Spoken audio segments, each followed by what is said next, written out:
Hello, everyone. Welcome to Type Talks. And today we have the ENFP and ENTP personality with both Boris and Kyle. And so, Boris, would you like to tell us a bit about you? Sure. My name is Boris. I don't disclose my last name. That's why I had to double up on the Boris. It's actually only just a Facebook persona thing. I'm from Toronto, as is Joyce. I'm running a local MBTI group, which has sort of an N focus. Anybody welcome, but most people there probably are N dominant Oxys. And I'm just in it for the fun. Well said. He is quite the chaos monkey. And so, Kyle, would you like to tell us a bit about you? Yeah, I've been on Joyce's broadcast a few times, so some of you may already know me from then. I've done a lot of different things and have my fingers in many pies, and I enjoy that. And more recently, I've done a lot of coaching and profiling. So I'm a certified personality hacker, like Joyce, and I mainly focus on profiling relationships, couples. I really enjoy that, helping people appreciate each other better and understanding what's going on when we're miscommunicating like crazy. And so, that's really exciting for me right now. I have a website that you can all visit. It's friesenwellness.com. My wife and I kind of do a dual thing. We're very holistic stuff together. She's an ISTP, so she takes the real tangible stuff, and I take the more abstract, philosophical, relational stuff, and we work really well together. So that's great. And what else? I don't know. I'm up in Canada, and it's really frigidly cold right now. But sunny, beautiful but deadly. Don't go inside. A friend of mine actually posted a little YouTube or a TikTok. I think he cracked an egg outside on two little supports, and then as it dripped, it froze, and then he removed the cups, and it just was this artistic statue there of an egg with yolk frozen to it. Yeah, really cool. Wow. I have to do an addendum. I have podcast envy because I also tend to sometimes mediate between people. I just do it for the fun of it. But I guess I should just watch what you guys are doing and then come in late, but be the one who has the better show. Oops. Ooh, yeah. Is this like a challenge here between Boris and Joyce? Absolutely. Did you not notice I put my seat up so that I'm higher? Because I'll go back down. I'll be because I remember there was one podcast, unrelated, when Joyce interviewed me, and I was kind of near the bottom, mumbling into my written name, and nobody said anything because I was sitting way too low. And later I'm like, oh my god, okay, never mind. See, I do have teeth. Yeah. There you go. Boris is a professional button pusher, so he likes to push my buttons. It's called coder, programmer, software engineer. Okay, I do it occasionally, but I wouldn't say button pusher. Cool. And so Kyle's website is linked below if you want to check it out. He is a Renaissance man with many different talents and many different disciplines in which he knows a lot about, or a little bit about everything. So he's quite the polymath, and he's quite the man with many skills, a true generalist at heart. And you won't be bored if you talk to me. Unless I choose to be boring. Sometimes I have those days. Oh, unless you are boring, because some people you're just, I like that salmon too. I went to France, and then I had that wine. Never mind. We'll get to that. There's a people of mine. I'm like, tell me what you did. Don't give me those details. I don't care what. So what do you think about the French political system? Let's talk about that. Possibly okay, but like, what political system? Flowers. Oh I can talk about flowers too. Any tangent for days. Yeah. So today we have the show off, the showdown, the verses between the ENFP and the ENTP. And we're going to be the stakes? Yeah, the stakes is There's steak involved. I mean, not to offend your vegans, but that's okay. So what are some of the differences you see between these types? How would you tell these types apart? Are you asking us this? Yes. Where's the audience? We want some input. This is like improv comedy. You got to throw the line. NE is really bad at self-starting, but you give us like a smidgen? Oh, yeah. We run with it. For sure. Okay, so audience members, feel free to provide us prompts, questions, concerns. Compliments. Yeah, we always take compliments. I like the way you shaved your hair. Who shaved your hair? Because I've been trying to get a haircut. I'm My normally hair? Mr. Armican. Yeah, I do that With white. myself. I had just shaved my hair 2 days ago, so it's really short. But I do it myself because, I mean, I love my backseat TE. It's cheap. It's effective. I can do it whenever I want to. A little bit of FI in And nobody there. sees the back of your back, right? I mean, Well, I can just do it, you know, you can just do it lots, and then it's pretty straightforward and easy. So, yeah, I also do one of my sons allows me to shave his head too. So I'm just like super practical. it must be an SF that you've abused ever since little, so that He is an SF. But he enjoys it. No, he's an FI Dom, so only you cannot force ISFP. an ISFP. Right? Yeah, you cannot force him to do stuff. So I provide the opportunities, and I'm there. Dad is willing to shave. I tell my girls too, hey, if you ever want to shave your heads, I will be there for you. You They're can like, engineer never. them into it, though. I mean, you don't have FE, but you can engineer. You can make them believe they wanted to do it. I don't a great really question. try to manipulate people like an ENTP might. We don't try, it just happens. But it's just for fun. We're rarely malicious. Only if you really. It's not for not being mean. Oh man. That's a great question by Nella. Yes, because I thought that would be an ideal one. We have to see where are we different. Where do our brands differ, right? Because NE is there shared, but TI versus FI, that's a tough one. Yeah, actually, that's one of the that takes a lot of nuance and understanding of the differences. And I don't think you can necessarily tell it from surface level things. For the longest time, I was typed as an ENTP because I care a lot about objective truth and data, and I want my arguments to be supported with facts and all of those things. But there's such a fine line between beliefs and truth.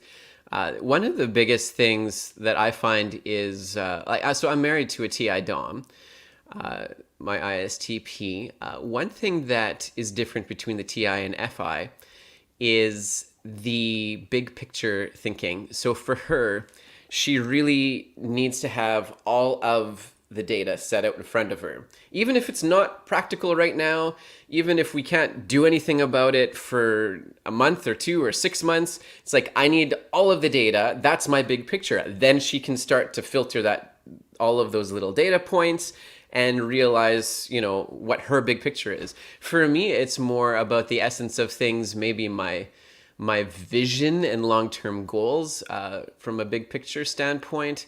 I want to kind of know my intentions around things, and I want to know what kind of those big values.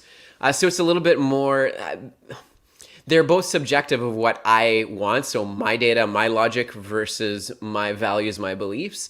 But I would say that's a pretty good way. But we can talk very similarly. We can be right. Like TI and FI both likes to be right because we are right all the time, right? I mean, it's hard. Right. From our points of view. Yeah, but does that a good answer to that question? How about no. I'm just kidding. I'm kidding. No, actually, I compliment you, and it's kind of nice. You said you both are in coaching. If you can make TI and FI work, it's quite impressive. From my experience, it's sort of a symmetry. Before I even knew about MBTI, I dated 3 INFPs in a row, and they're lovely. And this has often been said in posts before, but current viewers might not know. But there is really TI-FI. I think it's the hardest clash you can have between all the functions because it's personal and it's a judgment function. And it's often very hard to bridge because I find FI can live in isolation. It just comes up as a very quick judgment call. I like this. I don't like this. This is good. This is bad. It's almost visceral. And they can do that at the flip of a moment. Whereas TI needs some context. It likes to bring its Rubik Cube model and say, okay, let me make sure all the connections are consistent. It's not violated. So the two can easily clash, I find, because for me, and they can work, as you're an example of, right?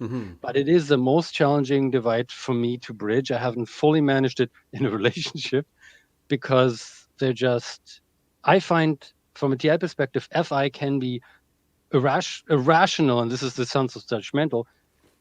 It doesn't compute. It doesn't have to be consistent in a repeatable way. It's just consistent in its own little world to a specific domain of interest, but there can be adjacent domains which are, to me, almost identical, but it seems inconsistent.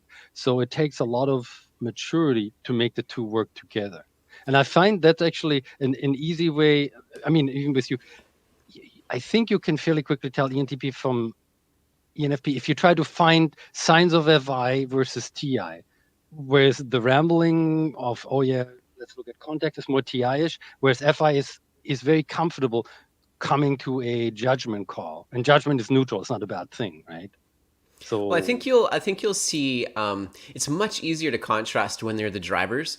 TI and FI as a driver, because often what can happen when you have them as auxiliary and tertiary together, like so you have TI with FE and FI with TE, when they are working together and they're balanced, it can be very tricky because there's this back and forth between kind of this rational and emotional side, but it's what's personal and what's more outside of themselves, right? What are you willing to sacrifice, and why are you willing to sacrifice those things?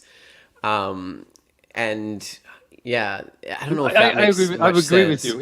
It's much easier with an INFP, ISFP, but I think it's a thing I would try to zoom in on and just to tickle it out. It becomes more complicated if you look at something like objective personality.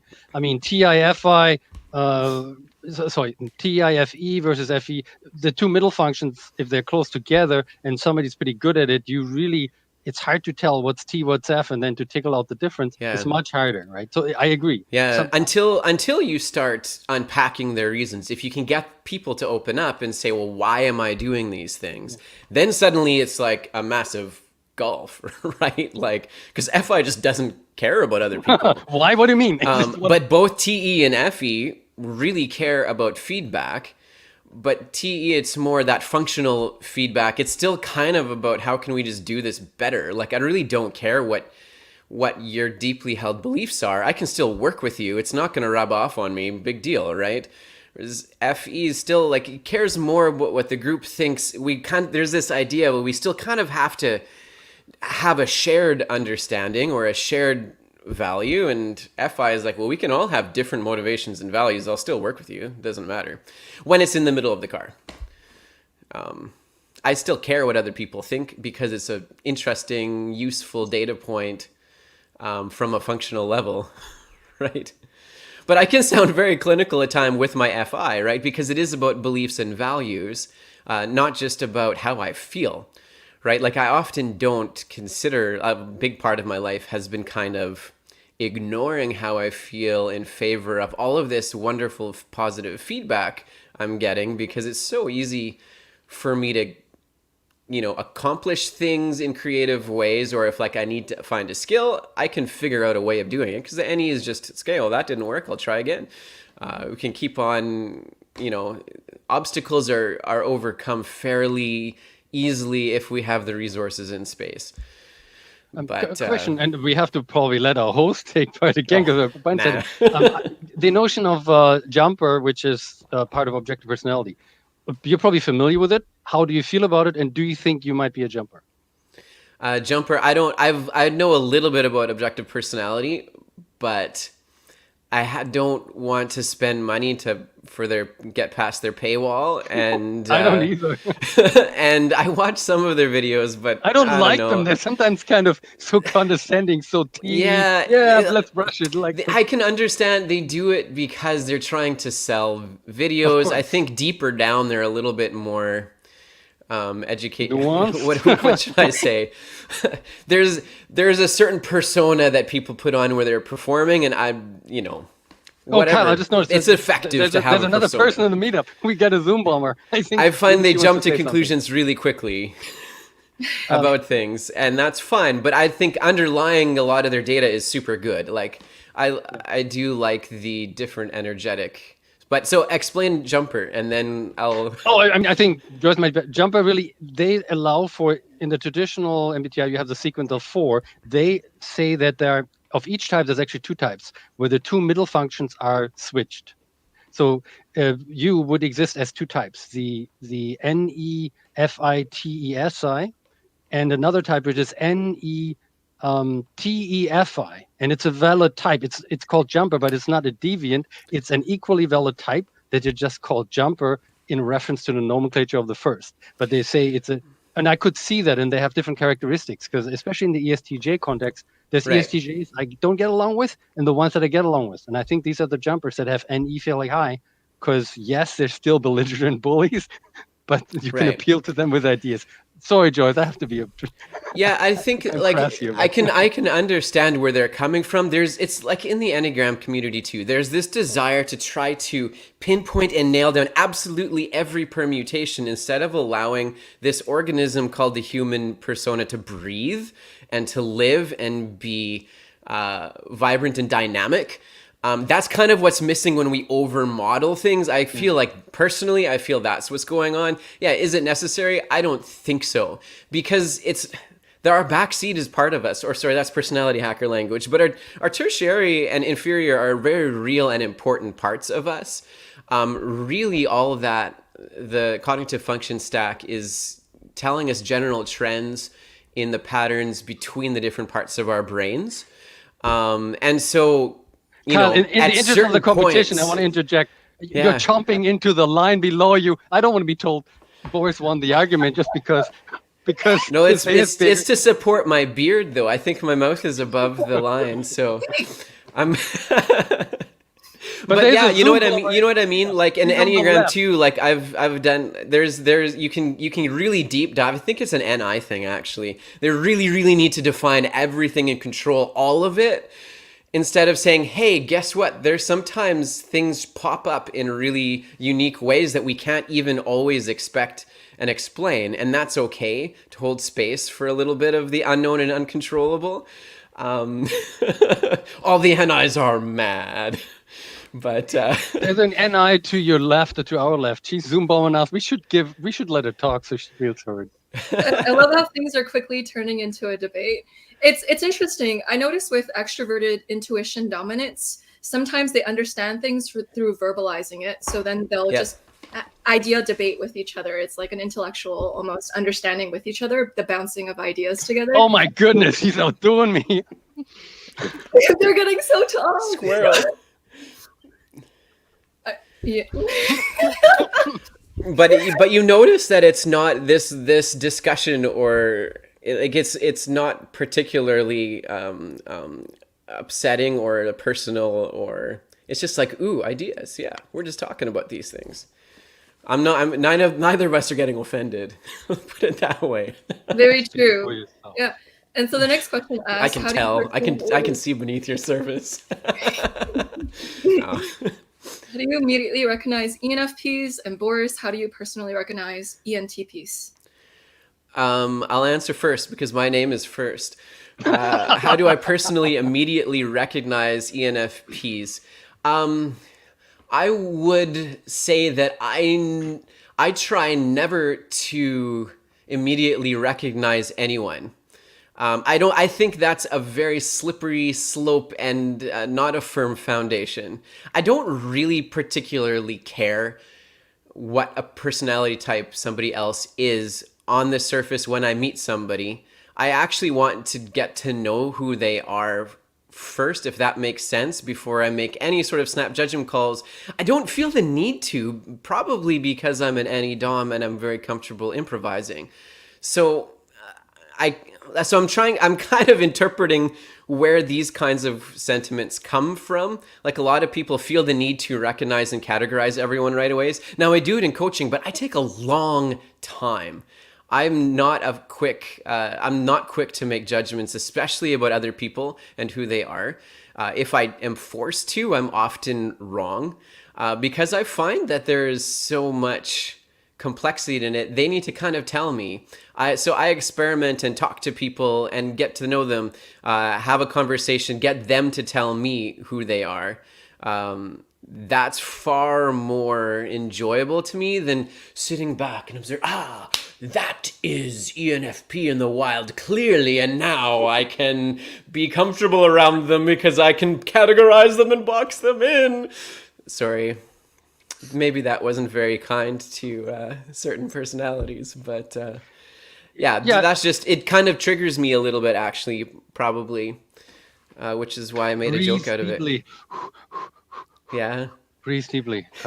You'll get through this. You'll get through this. I know you're shaking in your chair again, but I kind of have to second it. I have no real desire to come to a judgment. Now, I will have a best guess. It's just in nature. Hey, what could they be? What could they be? I find it's easy.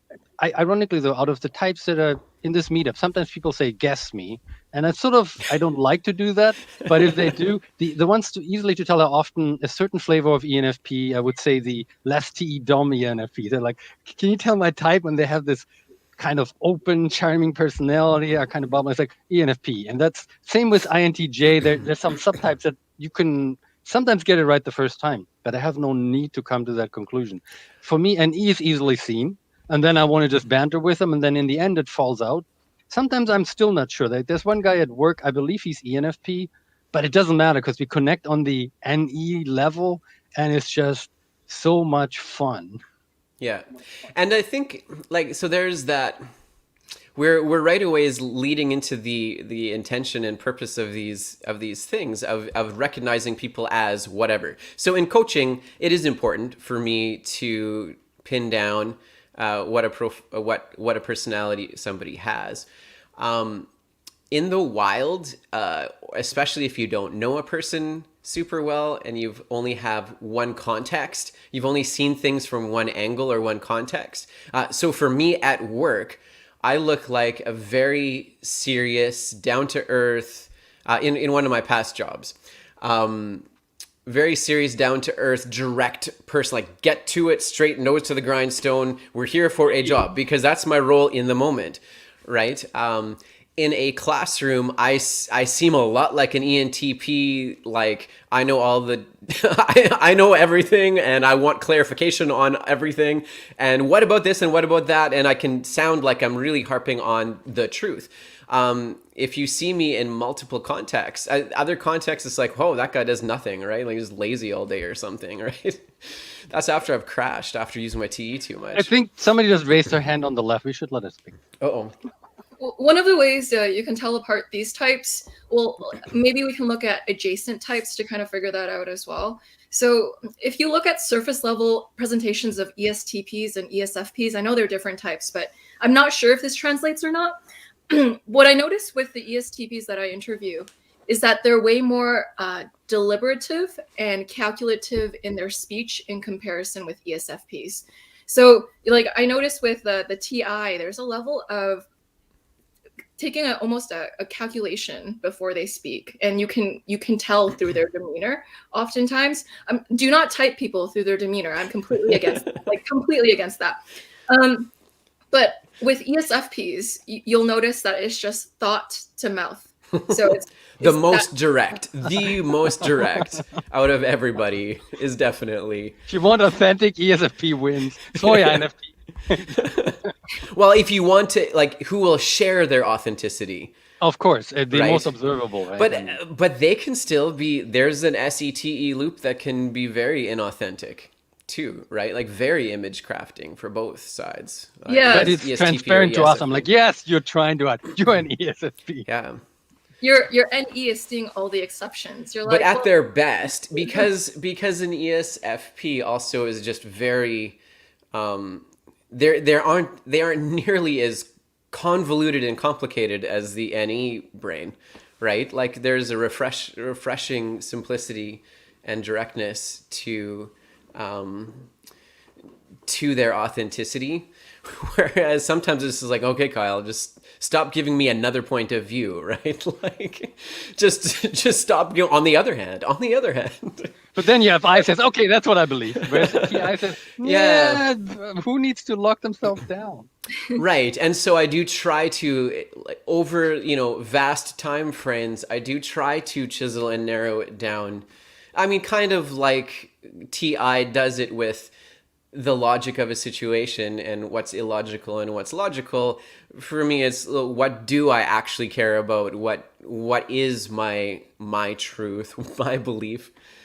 It's just different truths. That's So all. Joyce, joking aside, Yeah. you said something though. You think you can tell, because I think as an ENTP, if I'm playful, it might be hard to tell the difference. Or do you see the deliberateness? That's what I'm wondering. Because NE is slightly different from SE. Yeah, Or can you still? But the energy is similar.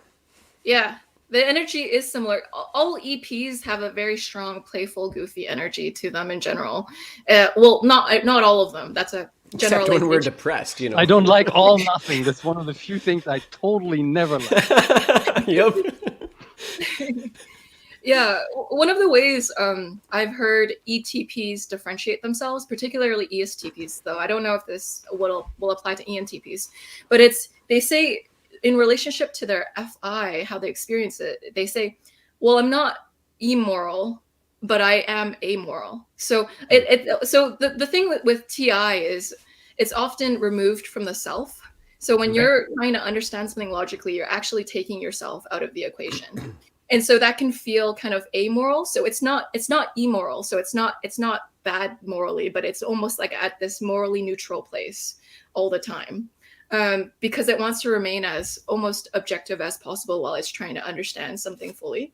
And so I've heard, so maybe that could be wrong. Feel free to correct me. I just wanted to throw that out there. No, it's slightly different. You stepped aside. My question was, let's say you meet Kyle and I. Do you think the analogy that you took from ESFP to ESTP applies to him and I? Because I thought it might be a little more watery, because when E plays, you might not see that deliberateness that comes with TI.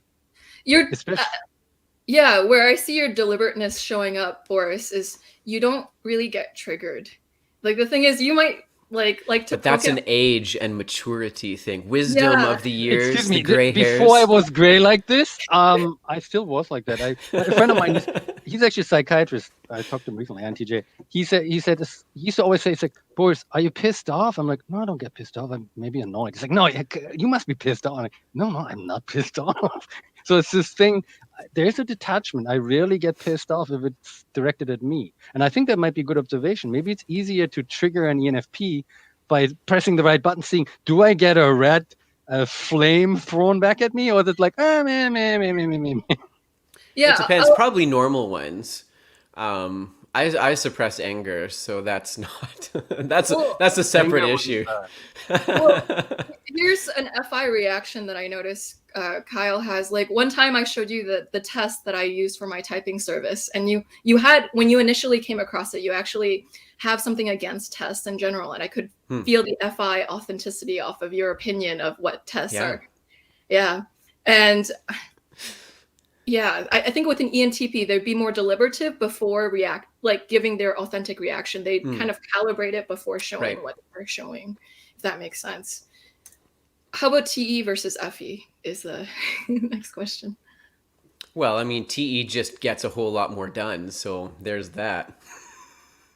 And leaves a few broken hearts and broken lives. And mostly ESTJs and ENTJs, but... FE is my sixth function. That's Senex witch position. So I struggle with expectations put on me.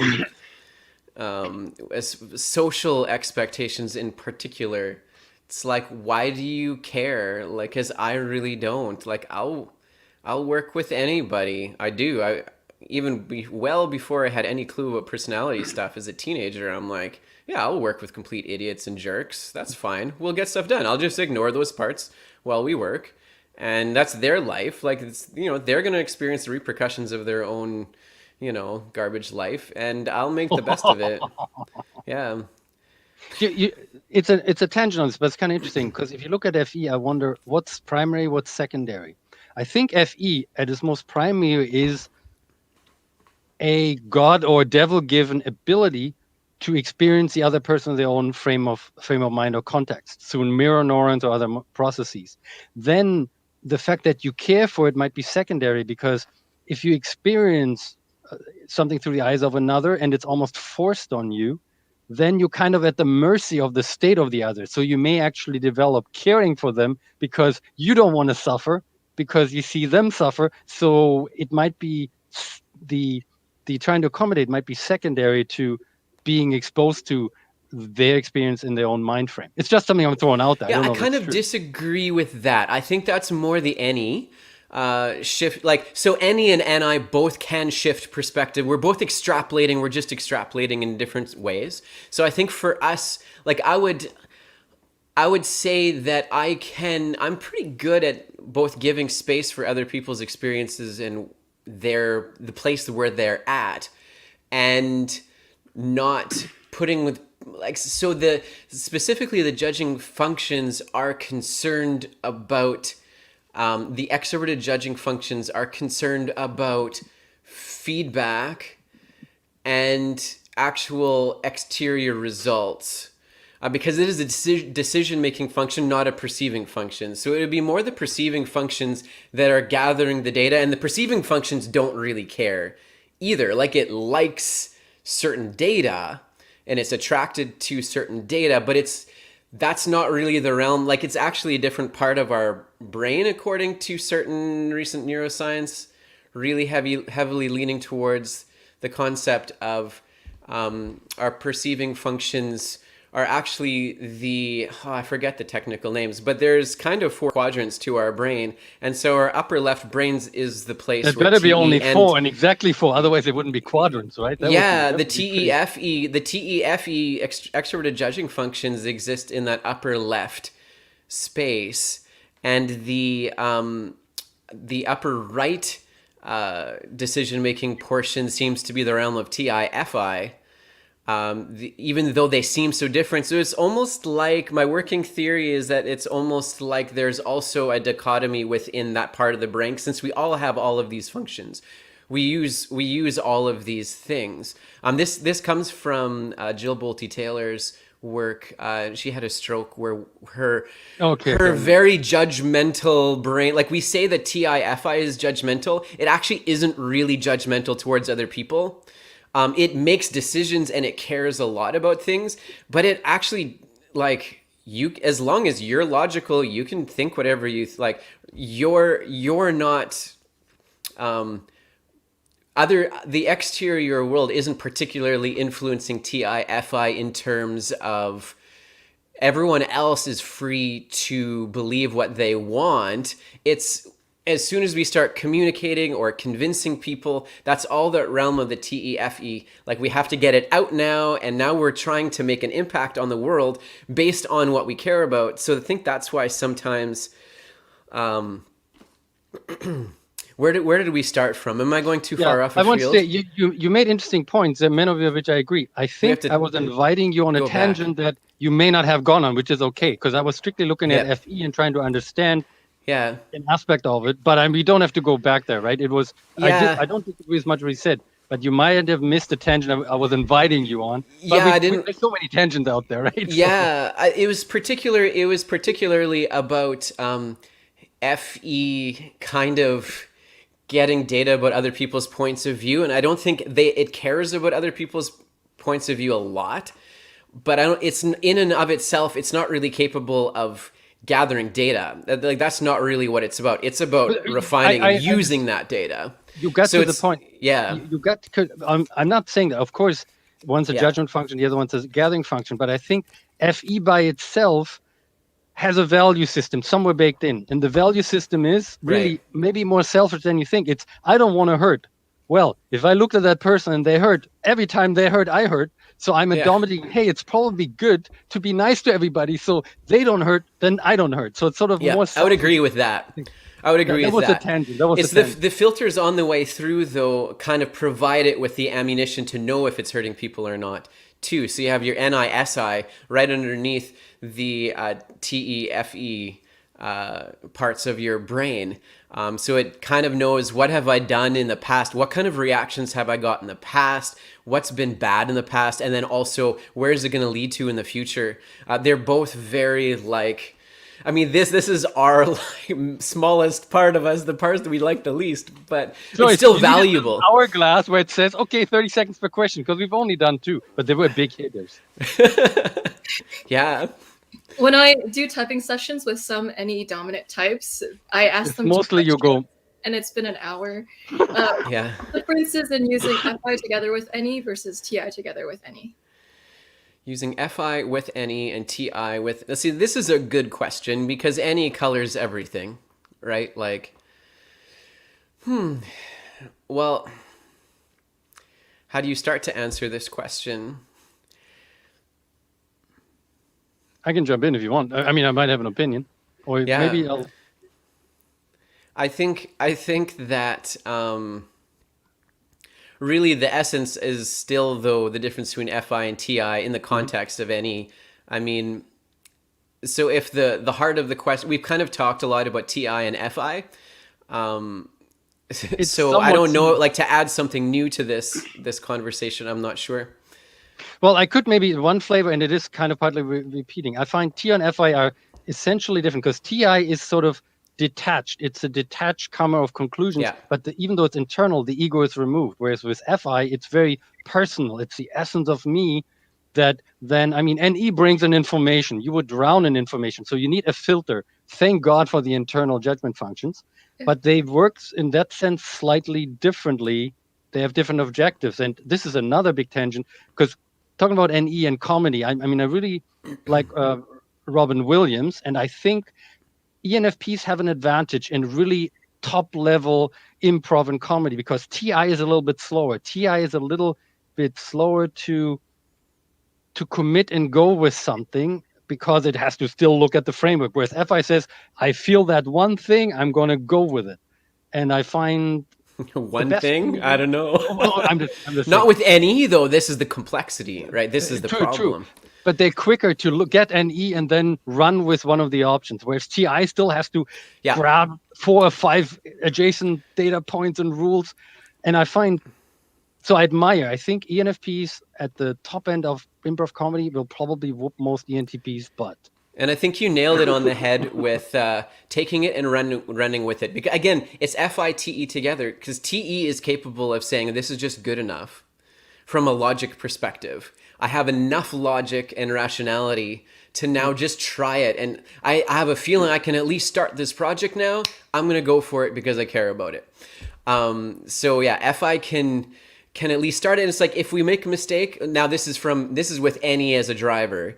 If I make a mistake, yeah, I can reset and start over, but now I have a more polished understanding before. Maybe my vision is a little clearer. And the TE part, well, now I know that I needed to resource myself better. I needed to actually... FI is quicker, but I think we have a Zoom bomber that would like to say something. Yeah. See, you care about what she... Isn't it funny? Like, I'm just totally ignoring Joyce entirely. So you can interrupt me, Joyce, though. Thanks. and so with another anecdotal difference between these two types is I've invited on multiple TPs on Type Talks. 0 of them have ever cried on the show. Whereas like when I invite on FPs, they'll say like a phrase or a word or something, and they'll just instantly start like crying or tearing up. And that's another element of the TI detachment versus the FI personalization, which is a very big indicator as well. Sometimes in some when we're cases. in a healthy state, ironically, when we're in a healthier state, being able or feeling safe or feeling, like it's not going to ruin everything, then I can allow myself to have those emotions. Yeah, and another difference is FI sometimes or it can spend a long period of time thinking about whether or not it's a good or bad person. But this is whether or not FI is thinking. That's interesting. I like that. like this might not apply for all FI users depending on how connected they are to their FI, but FI tends to deliberate am I a good person or am I a bad person? And I don't even have that issue. For me, that's really, that's an interesting question. Maybe I'll contemplate it one day, but it's not at the top burner. Whereas for FI, it's the thing running. Is this good? Is this bad? Am I good? Am I bad? Right? So under the hood. But maybe what do other people think about you? And how are the other people being impacted by all these things that I'm saying? I don't know.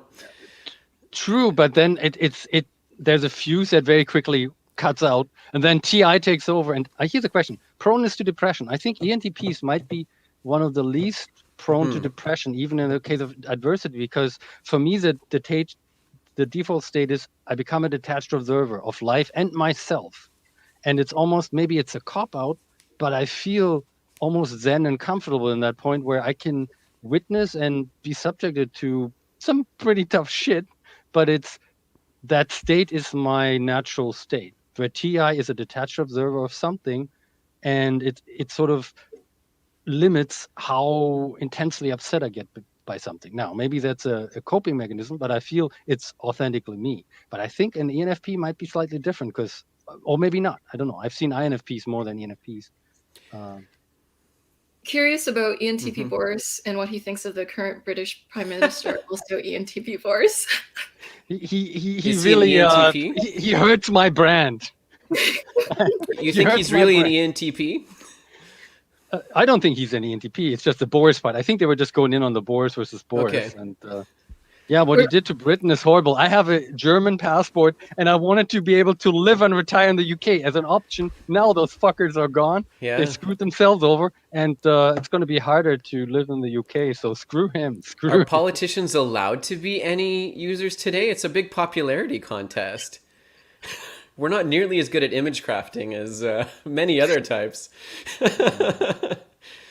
True. And would you say that the NE dynamic with your introverted counterparts, INFP for Kyle and INTP for Boris, has a particular flavor or pattern in contrast to your types? So ENFP and dynamic with your introverted counterparts. You Boris mentioned improv a little bit in the past, and I would say I'm merely I do a fair bit, or I have done a fair bit of acting in the past, theater, and I would say I can improvise if I know my material well. I'm not nearly as comfortable.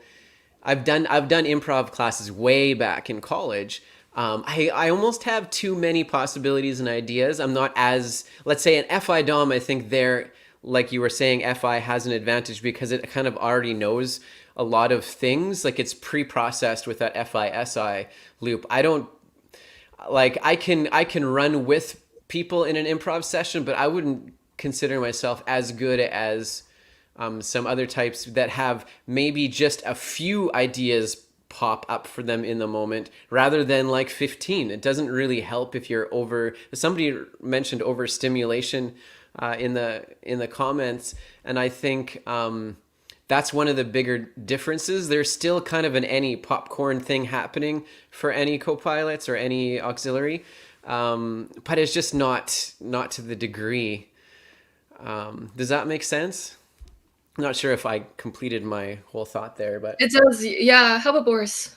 Well, okay. If I look at INTPs, I see a similarity, but obviously the inversion of the first and the second matters, because INTPs are, to me, I admire them. They are the most logical folks that are out there, but it's also the thing they really hold on to. They have a little bit of an E, but I mean, it's a noticeable difference. I like dealing with them. I mean, they're great people to work with. I prefer possibly sometimes working with INTJs because they add some new functions to the mix.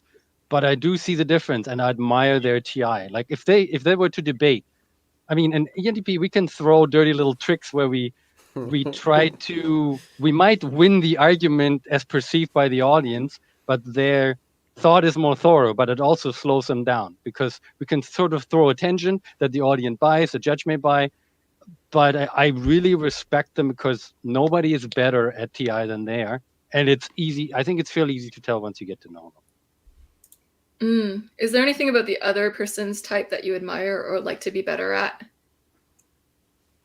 Chirp. I'm just kidding. I'm kidding. Yes, next question.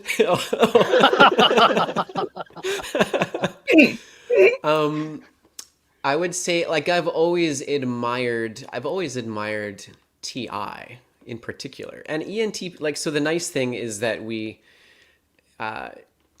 obviously share the NE, but it's the ability to look at more and dig into context and dig into all of the extra nuance that NE loves to do, and not coming to a conclusion too quickly.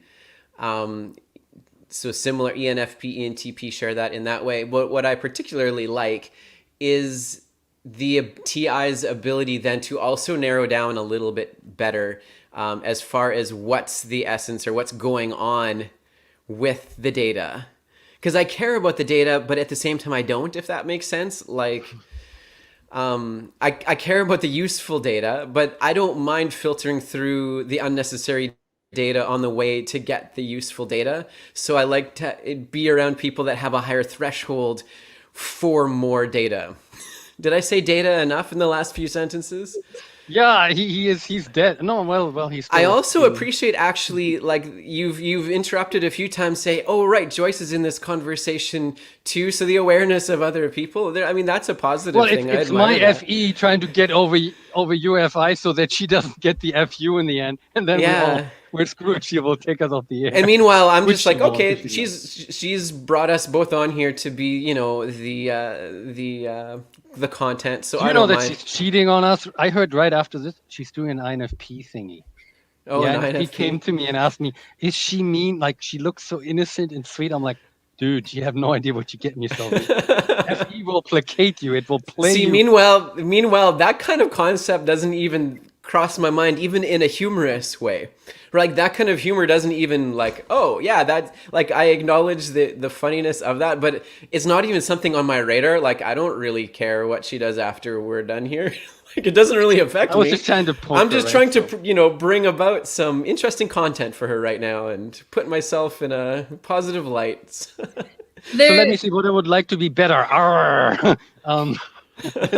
Better. Arr. Arr. You want to fix your letter set is screwed up. I think you need a new. You see, I always wanted to be a pirate, and well, I mean, this is an opportunity. I have TI, and it's more like the one thing I think is true when I said about comedy and improv, I think it would be nice to have less of a filter. I can emulate that sometimes. I noticed actually accidentally when I drink a little bit, I can actually rap, and I found that out just by a fluky thing. But when I'm not, then it's sort of okay. Do you think you can rap? That is true, but honestly, based on the feedback, unless they all were FE users in the room, they actually agreed. I mean, it was not something I expected. Of course, they could have all been really nice. All the Joyces in the world were sitting around, but to have that sort of more directness, but also FI is sort of the most. I understand it conceptually, but I haven't really experienced it. Maybe for a day or two, I would maybe double it up, become an INFP, and see the world full of goods and bads. My hunch is it wouldn't be my home state, but it would be nice to have experienced it, because that's what we're all about. Yeah, when we talked about passing the mic to the people who didn't get the chance to talk, I think there are some ENFPs who would do that too, but they would do it in a different way. So you'll know some ESFPs or ENFP Enneagram type 8s, and they do notice the underdog and like people who haven't been given the chance to speak, but they do it in a more aggressive way. Sometimes I don't know how to explain it. It's more assertive and direct, and it's like an attempt to be a champion for that. Yeah. Or what? Yeah, exactly. For me, I think it matters on specific, like, again, we're dealing with the outside world in groups. And so the only thing I have is my TE to deal with, like, in a semi-sophisticated way. Like, at least I have that in my, in my stack. And so the flavor there versus FE, it's not so much, like, roles matter, right?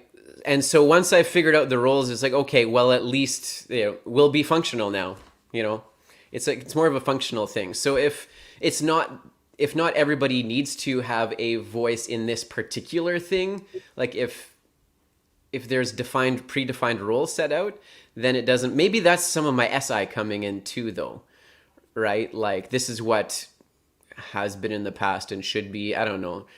I'm messing that up a little bit.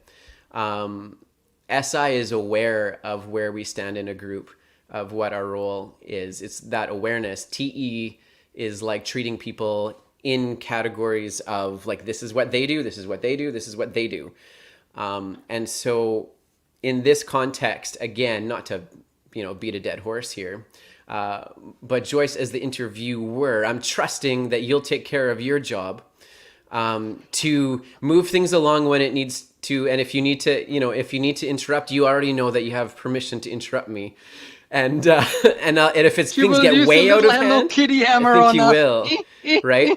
And so then I'm kind of just outsourcing that to you. I don't feel the need to do all of the gatekeeping, right? Like, so does that make sense? Whereas Effie almost feels like they have to gatekeep everything. Is that fair? I'm just throwing that out now, so it could be I wrong. think as a tendency it probably is, but it really, and that's going back to, I think I'm more aware of, I'm seeing the person, and for a split second I experience her in her frame of mind. I think she's comfortable, but I could see somebody there might be a point where she's not comfortable. So I jump into her, and I'm, for selfish reasons, because I don't want to suffer through her.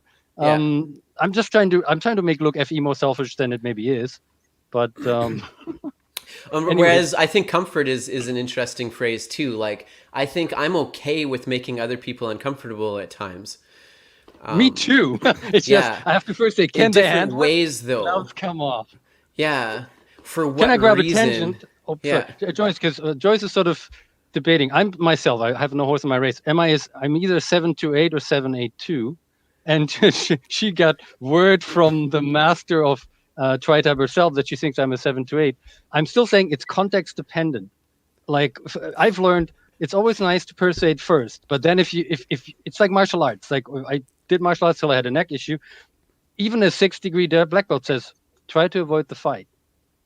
But then when it happens, and has to happen, end it, right? So it's like, first try to persuade. If not, then the 8 steps up front, and it's like, okay, gloves off.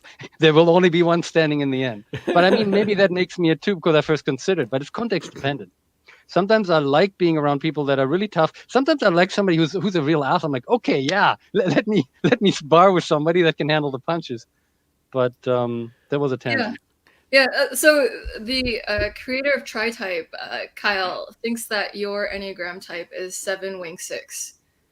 Right. So. That's what all my tests show up, which is fine. I've also had a 5-3-1 strong stack underneath the 7 or something like that. And then, there's this crazy complicated,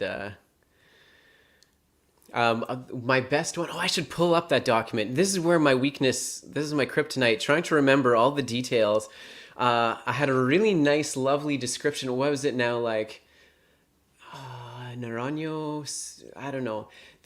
It was something about a technical heady dreamer was one. I know I did the Paul Meter 7-week test, which was really interesting. Yeah, I did it too. And so they had all the different categories for all the different schools of thought to describe all the complex nuances. And I did it twice, and I came up with some different things the second time. How many types are there? Because once you get over 4,000, I kind of lose it. Yeah, I know. It's crazy. I like this next question, though. Yeah, in the household with any DOMs, who takes care of the SI? Or like between an ENTP and ENFP, I'm not sure. Would have to ask like Joel and Antonia that, but I wonder. The 12-year-old kid. Yeah, the kids. Daddy, you need to pay your bills, and thank God he's had an eye. No, if they're any DOMs too. Well, I do think this is where.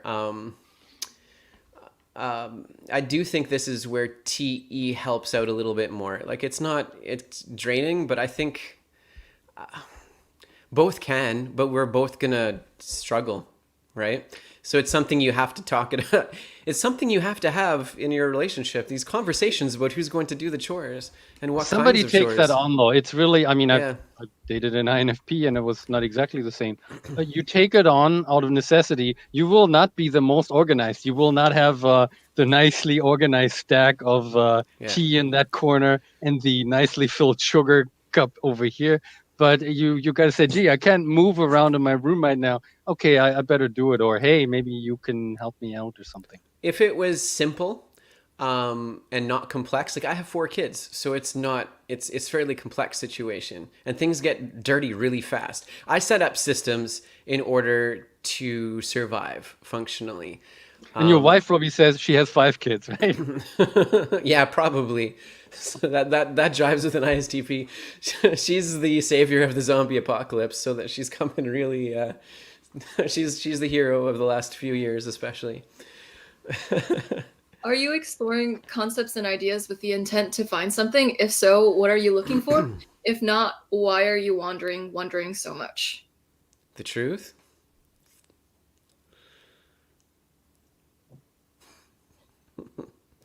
The intent to find something. Not sure how to answer that question. I think I know how it's meant, but I'm going to abuse it. Of course, I want to try to find something. I just don't know what it is, but I'll find something new that's interesting. That's great. But I think they're asking whether you actually, you kind of have a goal when you go after trying to figure something out. And for me, that's not or rarely there. If I have a goal, I can use that tool. But in general, I'm very open to, hey, I'm going to find something interesting. Yeah, it's more about understanding and nuance. That's what we're looking for. We're sick and tired of living in a world where there is no nuance and it's all, black and white, and nobody understands anybody else because we try to dumb it down. What do you think of the... Not helpful. That's true. What do you think of the TI-FI trickster in the other person?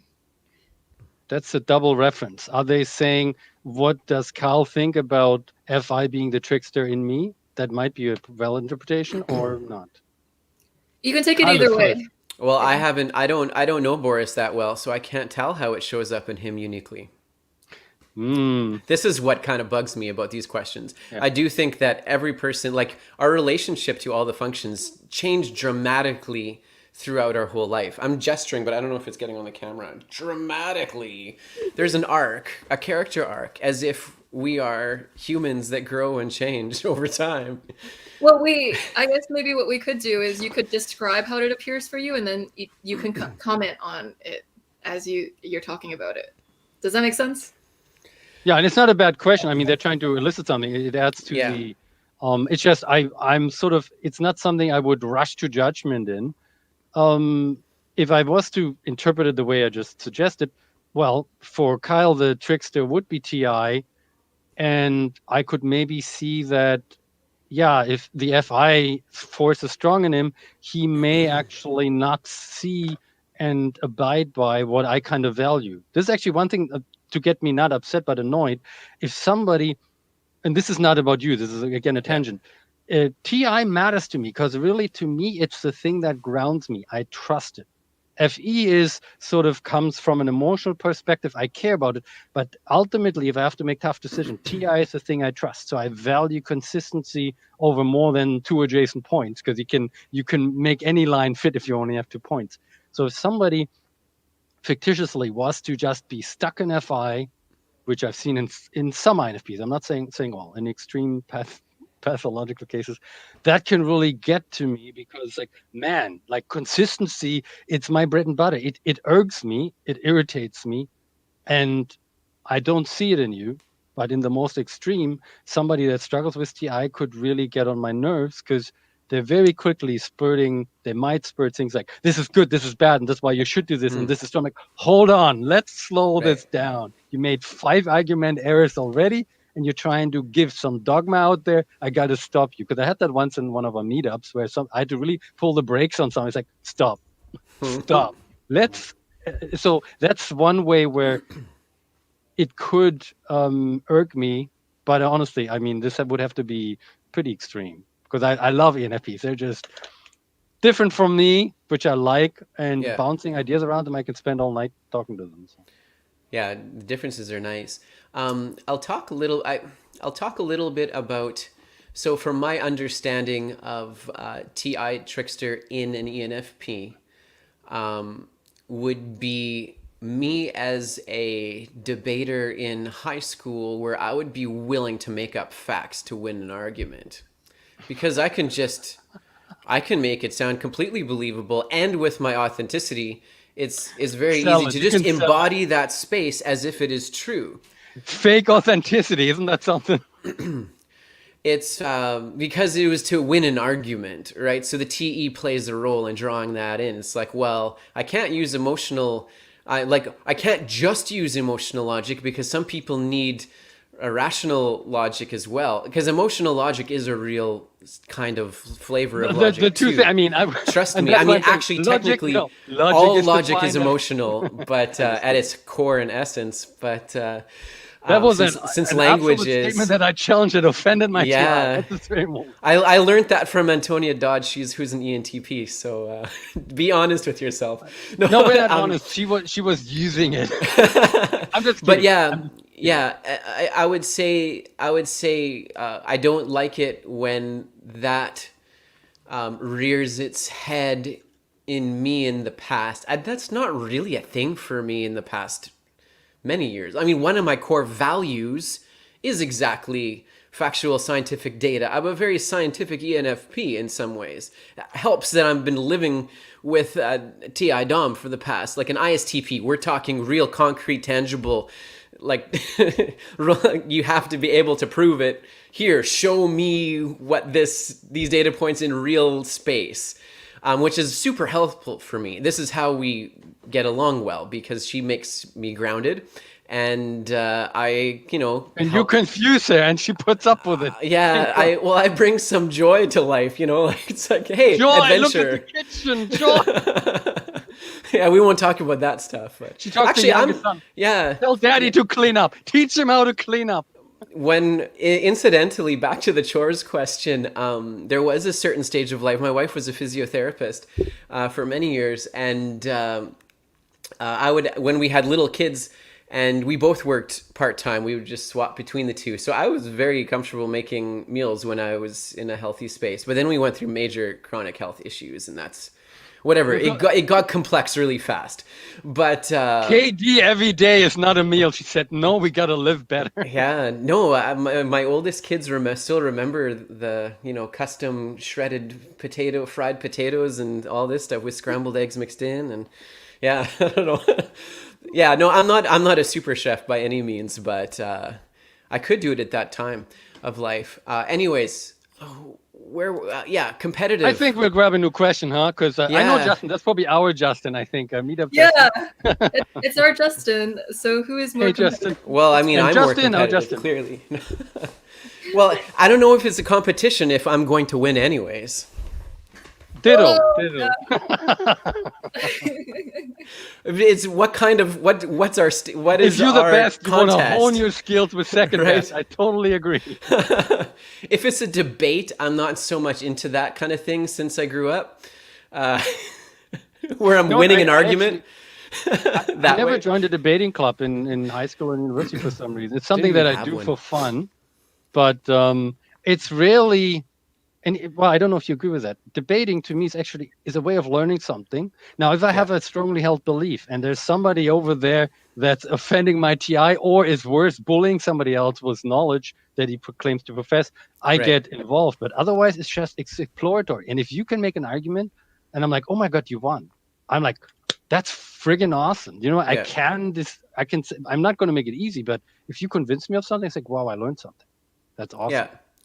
Yeah, exactly. It's like the younger me, I think, enjoyed the debate because I kind of had to maintain this mask of being right. That was my protective mask, right? I needed it to survive high school because I wasn't going to let people see my soft FI. I'd get eaten alive, right?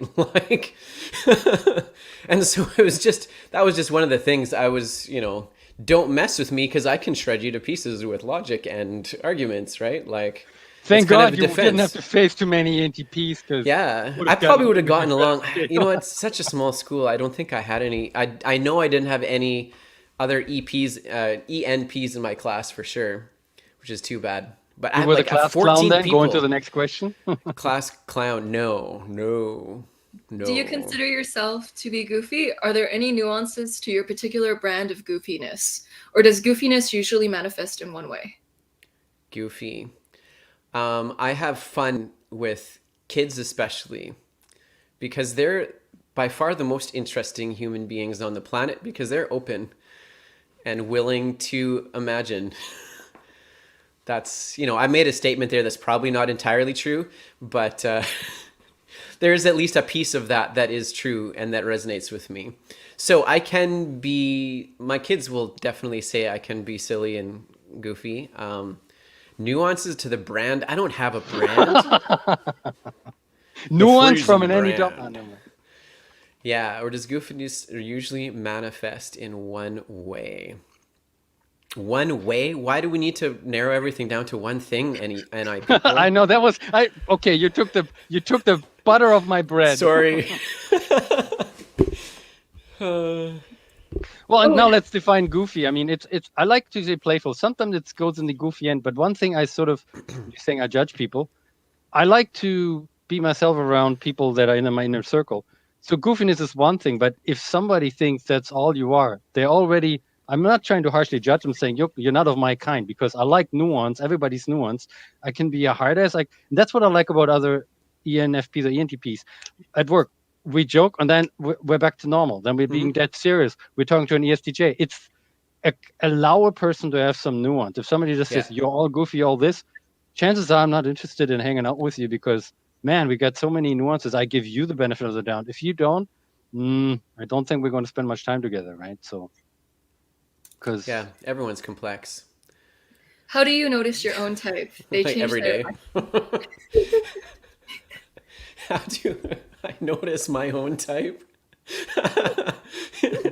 I can be very self-critical in a lot of these things too. I mean, getting triggered at tax season. I don't know. I hate taxes. Shit, that's why I have to do them by this weekend. The 15th, actually the Saturday, so I can do my year-end. I'm sorry I brought taxes. it up, this pain point. Taxes are painful, but I'm good at it. My account says you're good at it. I'm like, yeah, but I always do it last minute because I hate it till I have no other choice. Well, to answer the question, I mean, really, I zoom in on the NE, and then I have little desire to put them in one or the other cubbyhole. In the end, I might come to a conclusion, but it's if I'm right or wrong. I mean, it's basically, I recognize an NE DOM, and then the rest is just, there's two flavors of it. Let's have some fun with it. And if I think you're one or the other, that's okay. But there's no desire to put anything in a cubbyhole, right? So. Yeah, and if it's specifically about me, the thing, and most, all EFPs in particular, one of the defining things is that conscious struggle. I think we're all consciously aware of that struggle between authenticity and effectiveness, between that FI and TE. It's so easy in this society to give in and be pragmatic and to let the outer world feedback control our actions instead of standing up for ourselves or even realizing how it's impacting us, especially because the SI is the inferior function. It's very easy and convenient for me to ignore all of that physical, tangible effects that I'm being impacted with. And so I can kind of ignore that if I'm getting super tons of positive encouragement. My TE likes that. And I can do all sorts of things that suddenly it's like, well, I don't even care about this. Why am I breaking my back over all of these things that actually don't even benefit me or my family? Why should, there was one point in my life where I was out of the house in the evenings, I believe it was 16 nights a month. So more than 50% of the time. I was busy doing on committees and events and volunteering and all of these some fun things too. It wasn't just serving other people, but it was a lot of that. And so there's this struggle. It's like, well, we have to, the other thing is having to experience a decision before I know it was the right one. Having to okay, now I'm actually here and living this decision. Oh, great, that was the wrong one. How do I U-turn out of this? This sucks, right?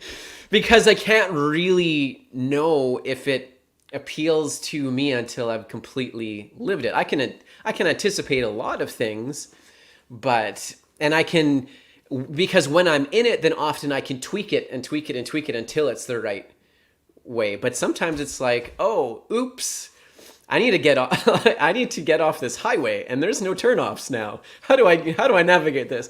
So that's one thing that really bugs me. I wish I could just know ahead of time, or not care about, like, maybe not care about how I'm being impacted at times. But that's not healthy for me, to not care about how I'm being impacted. It actually goes really bad. Kyle, can I throw you a tangent? Talking about being impacted. Yeah. You seem to be of the Viking variety. I see the sun peeking through. You know that glass doesn't catch all the UVA. Do you want to put on some zinc-based I know. sunscreen? I figure people will get over it, and they know my content. See, I got SE. I sometimes see things. Oh, never mind. Yeah. I am aware. My brother is just wrong. He's taking whatever stance it is you loathe the most. How would you talk to me about him to change his mind? So your brother is an ENTP or what? Or an ENFP? Fully metric. Okay, let's dissect this. This is a case study to see how you'd react in the same scenario. So the first sentence is your first problem. I was about, oh man, I was about to say, look, I don't like this. Sounds so judgmental. You're feeding, it's garbage in, garbage out, right? It's taking whatever stance it is you loathe the most. Because probably, I don't know, there's a million questions I would have to ask in order to answer this fully and cleanly. I can make a lot of assumptions. I'm not sure that would be helpful. And even say, how would you talk to me about him to change his mind? I mean, I don't talk about him. To me about him. I would maybe give you a suggestion if I'm giving a premise that is on solid footing, and also if I kind of agreed with the thing you described. Because anybody says he's just wrong, that's the kind of thing where I'm saying, why? And your last three words there is also going to lead you in the wrong path too. If your goal is to change his mind, and he's taking whatever stance you loathe the most, odds are he doesn't actually care about that stance. He's just playing devil's advocate. Maybe because he feels that you're too pedantic about things or holding too strongly on to things. That's, as a completely impersonal stranger, that's not my right to give you any advice, but you asked. And I could be totally barking up the wrong tree. So, whatever. Don't take it personally. Yeah, I mean, I don't want to, really, I second. He could be just a jerk, and maybe you just have to move on. Some people are toxic. I mean, there's legitimate, abusive people out there that you might need to cut out of your life. I don't know. I wouldn't go that extreme, though, unless I knew all of the details and nuances of the situation. Go hire one of us as a coach. Between ENTPs and ENFPs, which is better at being the stealthy sensor in a room of sensors? Or is the answer probably ENFJ? So what's your definition of a stealthy sensor? And what are you on, Carbon and Tracy? What are you on? So describe to me stealthy sensor, because I'm not familiar with that. We need definitions. Oh, I thought only because TI wants definition. I say define stealthy sensor. We can play with it, but well, in definitions, I don't care what the objective definition is. I just want to know what your definition is, because context. Yeah. It's more than any we know that everybody has different definitions for everything, so just accept it. So I don't know what a stealthy sensor is. Got it. Do you consider yourself stereotypical? So we're just moving on. I'm genuinely interested. What's a stealthy sensor? Well, they would have to get back to us in the comments. Okay. Then we'll pick up the question. Okay, so nobody knows. I feel like most of my life, it's like these, societal things that everybody else knows. I got an issue with that. There's a creepy looking clown who says, "Play with me." Can we censor that and move on? Play with it, any doms. Sure. And so if you don't have anything to add to that one, here's the next one. Do you consider yourself stereotypically introverted? Stereotypical, again, so extreme. No, I'm not a stereotypical anything. And this is a nuanced, except for ENFP. Never mind. No. It could be a nuanced, multi-layered question. One thing is, I think a lot of ENTPs and ENFPs might find sort of an introverted side to them. It depends on the definition. I think we're not, because after this, my definition is, how do you feel in sort of an engaging social environment when you go home? I will feel good after this. I only slept 5 hours, but I will feel energized. That's my definition of extrovert. Yeah. But on the other hand, I do appreciate alone time. I have a real issue with people that are time wasters that constantly bombard you with, and it almost feels like you're listening to a commercial, right? You're forced to listen to a commercial on TV. That's one thing is, I need time to myself to think things over. So in that sense, I feel introverted sometimes. But Yeah. by the definition of what energizes me, I'm not an introvert. And definitely not stereotypical, because that's sort of an extreme add-on So on something. so Boris, is it hard for you to sometimes kind of box things out and just like, okay, you're advertising toward, you just use the phrase, so people, it's exhausting because people are like advertising to you and taking up your time or whatever, you need this alone time. Is it hard for you to just say, okay, you're done now? No, I You know do what I that. mean? It depends on the context. Sometimes, well, if you're in a work context and somebody sisters rambly, woo, Yeah. and then you happen to know them a little bit and they tell you about their dog, their wife, and they're like, okay, but I do extricate myself because I notice you're wasting my time. Time is one thing that you can't buy. Yeah. And I'm having fun without having achieved something in a TE sense can be worth my time. Some of the best times I've Right. had, most valuable times are I'm just enjoying life. But if I see, man, you're just really wasting my time, that's something that I try to get out of, right? So Yeah. Why are pirates pirates? Mm-hmm. I'm just seeing where you'll take it. I wonder if it would go down. In I any mean, they gave us a question, why is it tautology etology? Because. The answer is because. Yeah, well, pirates are pirates because it's very lucrative. Oh, he's talking about motivation. Okay. That's where I'm That going. is so literal of See, you. but this is but it's about intentions to me, right? Gotcha. You're looking at the TI objective, like, why are pirates pirates? Tautologically speaking, I believe that it's There you because go. We figured it out. the etymological root. No, see, that was a very nice difference between ENTP and ENFP. Best movies you've ever seen? Oh my goodness. I can't say this on this channel. I'm sorry. There's children watching. It's all X-rated stuff for you, or what? I can't speak. I'm starring it myself. No, never mind. Best movie you have ever seen. I mean, I enjoy Lord of the Rings because they did 3 movies all at once, and like there's a lot of epic undertaking for all of that. They kind of introduced a new concept about authenticity into Hollywood, about really making things real as they could. But is it the best objectively? I don't know. There's so many good movies. I'm not going to pick one. I was about to say, you know what? Don't ask me to ask for best. That's like a final judgment. Something I really enjoyed was Blade Runner, especially the final scene. Like when I saw it like decades ago. I don't know if you know the scene on the roof. I don't want to spoil it for you. But that's one of my top 10, 15 if I had to pick some. But picking a best... Like every genre, maybe? I don't know if I could even reduce it to one per genre. What's the fastest way to learn something for you, like reading or listening to people? And what do you think about James Webb Telescope? I would love to hear your thoughts. Oh, you know what? It's been on the last one has been on my radar a little bit, but I haven't bothered digging deep into it because I'm digging to other things. I like telescopes, and I like telescopes in outer space. I don't know. They're cool. Right? Yeah, there's actually good. What is the fastest way to learn something? The fastest way to learn something. I read a lot. Yeah. I can usually figure stuff out on my own. YouTube videos is nice when I have to fix something. Yeah, I would say, I mean, surprisingly, for me in university, actually, I was kind of the lazy guy that always went missing. I would find a girl in the front of the row that takes really meticulous looking notes, and I say, okay, let's have a deal. You share your notes with me, and I'm going to explain them to you. I did that a couple of times till I ran into an INTJ who actually also knew her shit. She became my thesis partner. That was great, but I'm actually better at reading stuff, right? I don't like lectures are okay, but they're more there to like hang out but if I'm under the gun, I read physics books. There's a quantum books by Kohn Tanucci. It's like that thick. I read it in 2 weeks and I did okay in the course. So reading is the fastest way for me to absorb. I try to do it in multiple ways. So in high school, I would just read. Like, so in math class, I kind of knew the tendencies of my math teacher, and I wanted to get it done. I didn't have homework in the evenings ever because I'd do it during his lectures because he'd go on and on explaining it to people. I would just skim the textbook, okay, and I know he's going to assign every other question, so I just would do every other question, and I think he caught on to what I was doing. So one time he made us do the odds instead of the evens, and I was pretty ripped off. I was like, that is not okay. So then I just did the other ones, but by the end of class too, but I was not happy.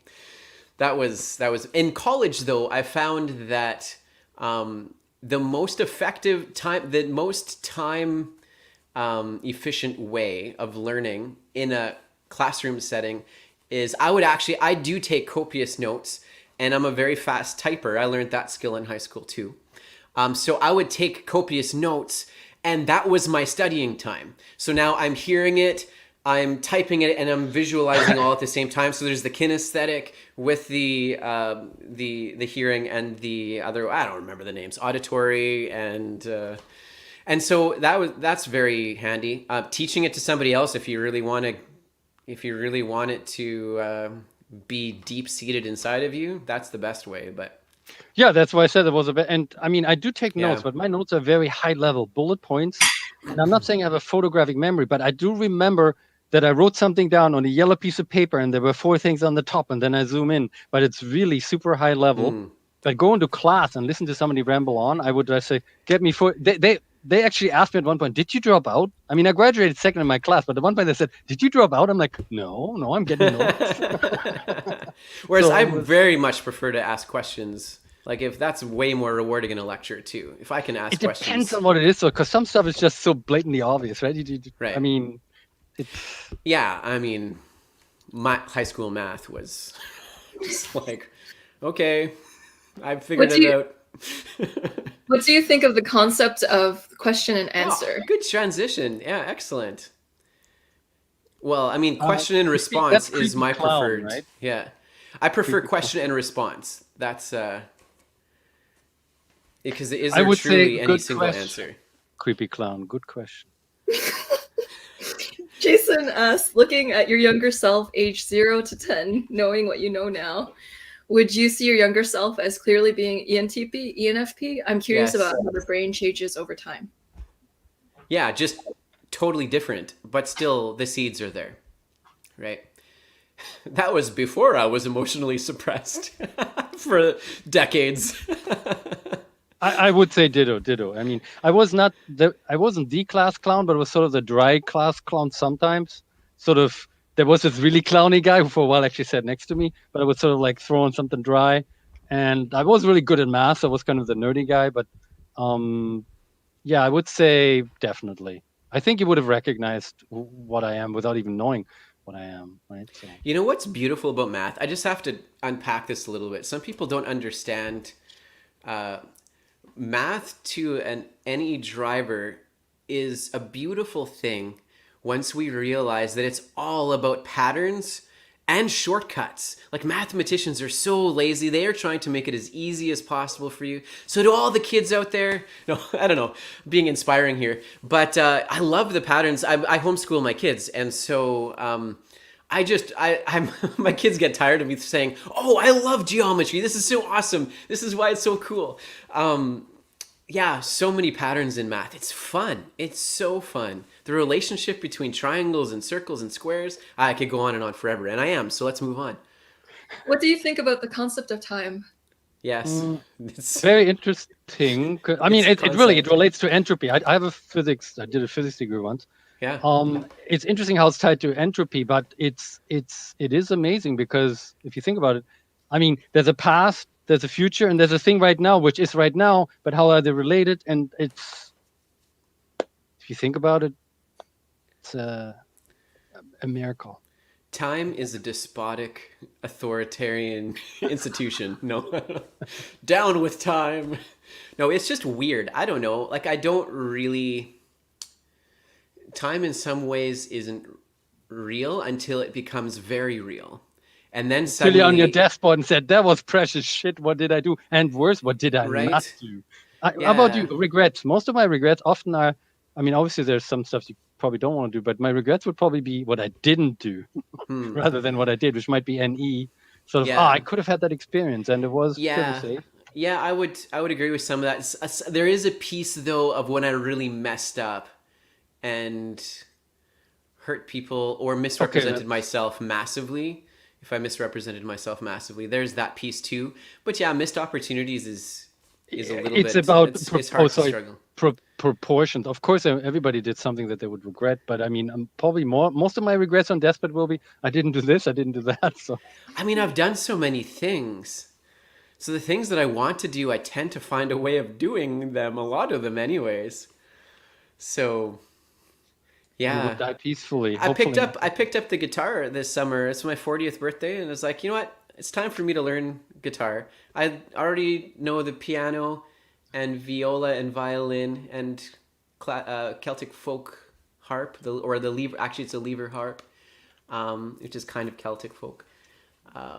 And it's a Native American flute. And what else do I play? These are the ones I performed in public. Djembe. Djembe is fun. I don't get to do that enough. Sorry. Rabbit trail. Would you enjoy listening more than reading if you could play a recording at 2 times, 3 times, 5 times speed to gain the speed of information absorption? The answer is yes and yes. I'm sorry. I already do that. Like when I literally download YouTube videos using, of course I have copyright to all the content, and cut out the commercial that way and then play them back at double speed if I can, just to absorb something. Because again, time is precious in a weird sense, because it's the opportunity cost of what you could do with that time. And this is why commercials annoy the crap out of me. I don't have cable TV, and if I do, I would record it ahead of time, right? 20 minutes into it, start watching it and fast forward, because time is precious. So that's how I am with sports. So I'm a big hockey fan, and I will start watching about an hour to an hour and a half into the live performance, streaming, and then I like skip all the commercials and skip if it's a boring piece of, okay, they're just in their own end, so I'll just skip like 5 seconds at a time when I'm, when it's getting late. However, when I'm gaining data, I do sometimes like to keep things slow. Sometimes I have, when it's certain speakers, like there was one podcast that had an IJ interviewing an IJ, and I had to go to like 1.6 speed because they're just the gaps between the sentences, and they speak so slowly and carefully, and we are very educated. I had to speed it up. But if I'm listening to, let's say, I really enjoy live play RPG or actual play RPG podcasts, so people are doing tabletop role playing together. I like to slow them down actually to 0.9, because most people, when they're improvising, tend to be just a little bit fast. And so from an aesthetic point of view, often it's nicer to hear them just slightly slowed down. There you go. In a word or a sentence, what is the meaning to life? Well, 42. We would have cracked the same joke. I like Douglas Adams. But technically, that isn't the meaning. It's the answer to the question of the meaning of life is 42. So that I didn't answer the dude, it's Amy question, so I apologize. I think it's a good question, though. They were trying to get you to see if any can talk in short sentences. This is a challenge to... Oh, really? If I'm in a certain mood... You got me in a mood today where I have been giving you short answers, even without knowing that. Plus, they could be talking to Joyce. It's dude, it's Amy. But I mean, dude is fairly non-gender specific. Interesting. Did you consider yourself as ambiverts before learning MBTI? Yes. Yeah, probably still do at some level. Depends on the definition, right? So. I hated MBTI so much, but I've told this story before, I think. But in college, they were trying to use it to pair up freshmen, saying this is your best, like these people are most compatible with you, so start dating, right? Wink, wink, and just like that made me so mad. But it's like, you can't box me in, and I couldn't really say I wasn't introverted or extrovert. Like I was like, these are real parts of me, and of course I was right. I just didn't know why I was right back then. So now I would say, I mean, ambivert, how you define it, I believe in my own definition, I am an extrovert, but then I need alone time where I can process. And E is a nice thing. You can entertain yourself, right? I mean, I have friends. I have an INTJ guy friend, he had real problems being alone. So he would call me in the middle of the night. I'm like, dude, what's your issue? And I'm like, I also have no problems falling asleep because I deliberately overwhelm myself. I just make something up, remember something, try to back forward. I'm very lucky. I have so many friends that have insomnia. I Yeah, I don't, have because insomnia just issues gets you in a world. Oh, okay, man. Then since a kid. So tell me, educate me. well, I mean, for me, it's really just I overload myself. I start with something, I jump on tangents, or to make it hard is I pick a movie and then I pretend, okay, I want to remember the movie, every little piece from the beginning. Oh, I made a mistake. I'll go back. And then eventually I'll say, oh, fuck it. I'll make the movie into something else. And then it morphs into a dream where I'm detached. I'm not even part of it. I just have this experience that my brain generates. And it's really overloading myself. Like it Right. happens naturally, right? So for me, it's I need music or I listen to podcasts now, which is a problem because my wife hates sound. So I have to have earphones in. But I got these. It's called sleep phones, and we don't get sponsored by them, unfortunately. You should get sponsors, Joyce. We could plug them. We could weave them in. But it's like a headband that has speakers built in. It's nice and soft, so I can fall asleep on them. Yeah. What is the best way to practice self-care? This is a good transition for any DOMs. The classical self-care is usually presented in a very SI manner. Does it have the same soothing effect on SI inferior people? Well, you really have to have good conversations with interesting people, or just authentic conversations with any real person, right? Like, if you notice the distinction between those two. Some people might not find them interesting, but I find people that on the surface are dry are actually quite interesting too, when they're open and get authentic. So that's why I love profiling, the conversational profiling that we do. I connect with people that way, and it's helps me feel better. I feel way better after a time of helping somebody just appreciate themselves or appreciate other people. That's kind of self-care for me. There's really two ideas on there. The first one is the classical self-care is usually presented as a manner. Okay, but then Like does go it have take a the same warm bath, effect? yeah. And then she asked about SI Exercise. inferior people. Mine is have a conversation where NE gets triggered about possibility or the authenticity, which I appreciate. But the second part of the question, does it have the same soothing effect on SI inferior people? Well, I don't know. I cannot speak for them. My hunch is probably not. Oh, sorry. No. I'm saying never mind. that's the SI techniques. Never mind. Inferior. Like, I enjoy going in the hot tub with my family and relaxing. Is that SI or is that more SE? We still have bodies. I mean, we need to be integrated humans too. Eating healthy is super important. My wife's taking a holistic nutrition course right now. It's fabulous how empowering it is to care for yourself by eating good quality food, right? Like, eat good quality food, not just like chocolate and stuff is nice, but that's not even that healthy. Like, to me, self-care is eating healthy, high quality organic food. That's true self-care, not to shortcut self-care stuff. So even like the classical SI self-care, half of it isn't even caring for yourself because the long-term benefits are crap.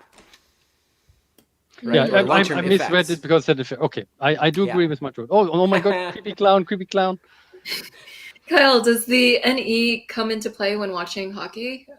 Oh, thanks for treating me like a human being. I like when they put our names in there. It's like, oh, now I have freedom to answer. And Boris, I really feel left out. Answer. I guess I shouldn't have called. Isn't that awesome? Now I can win. Because no matter, I have to adjust my sunlight here. Sunshine, Manitoba. It's like crazy now. Remember what I said about sunscreen. Get some zinc base. Yeah. Let's try that. It's because I have plants on my window too. I can't close my shades the whole way. Look, Joyce is so pristine, so white. There we go. Back to... Oh, what in the world? The sun is chasing me. Here we go. I'm in the shadows now. And you know what also messes me up? Is that there isn't the image flip on the camera, so it's like not a mirror. StreamYard, you need to pick up your game and introduce the mirroring for the video. Anyways, watching hockey. Yeah, you know what? This is so funny. Sorry. Hockey? I need to find NE ways to make watching sport fun. I mean, I would say that my TEFI gets a lot more enjoyment out of it than NE in itself. But I do like extrapolating long-term strategies is what I'm into. Strategy with sports. I was a big athlete in school actually, but it's a strategic sport. I sucked at basketball. Basketball has strategy, but I couldn't play it because I would get like fouled out for just standing there because somehow, oh, my foot moved. Oh, thanks. I get the foul because you crashed into me and I'm on the ground and I get fouled. It's because you and your foot don't connect. You have no connection to your foot. So I really hated basketball.